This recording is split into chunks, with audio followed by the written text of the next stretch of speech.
আজকে আমি ৭১ বিধিতে যে প্রশ্নটা এখানে রেখেছিলাম, যশোরের একটা গুরুত্বপূর্ণ জনগণের একটি সমস্যা, সেটা হচ্ছে ভবদার জলাবদ্ধতা। এই বিষয়ে কথা বলার আগেই আমার নির্বাচনী এলাকা যশোর ৪, বাগারপাড়া অভয়নগর এবং বসুন্ধিয়া ইউনিয়নের প্রায় ৭ লক্ষ মানুষকে আমি ধন্যবাদ জানাই, তাদেরকে শুভেচ্ছা জানাই যে বিগত নির্বাচনে তারা আমাকে নির্বাচিত করে মহান সংসদে পাঠিয়েছেন।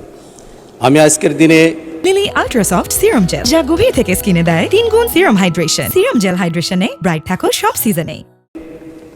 আমাদের সেই সমস্ত শহীদদের কথা বিশেষভাবে স্মরণ করছি, জুলাই আন্দোলনে যারা বাংলাদেশে শহীদ হয়ে রক্ত ঝরিয়ে আজকে একটি নির্বাচনের মাধ্যমে সংসদে এসে কথা বলার সুযোগ আমাদেরকে তৈরি করে দিয়েছেন।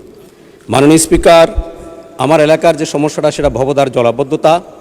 1961 সালে আমাদের নির্বাচনী এলাকা এই অভয়নগর উপজেলার ভবদা নামক স্থানে টেকা নদীর উপরে স্লুইস গেট দেওয়া হয়েছিল। যে স্লুইস গেট দেওয়ার কারণে টেকা নদী, মুক্তেশ্বরী, আমডাঙ্গা সহ অনেকগুলো নদী ভরাট হয়ে যায়। এই ভরাটের কারণে সেখানে 88 সাল থেকে জলাবদ্ধতা শুরু হয়। প্রায় 38 বছর ধরে এই জলাবদ্ধতা চলছে। এখানে প্রায় 15টা ইউনিয়ন, আমার নির্বাচন এলাকা 4টা, মনিরামপুর, কেশবপুর এবং ডুমুরিয়ার 15টা ইউনিয়নের প্রায় 150 গ্রাম প্লাবিত, প্রায় 2 লক্ষ মানুষ মানবতার জীবনযাপন করে। আপনারা যদি সেখানে এখনও দেখেন, সেখানে দেখবেন যে এখনও ঘরের মধ্যে পানি আছে, উঠানে পানি আছে, মানুষ সেখানে চলাচল করতে পারে না। এই জলাবদ্ধতা দূর করবার জন্যে প্রায় 1000 কোটি টাকা সেখানে বরাদ্দ হয়েছে, সব লুটপাট হয়েছে। ইতিমধ্যে কিছু কাজ সেখানে চলছে, 136 কোটি টাকার নদী খনন কাজ চলছে।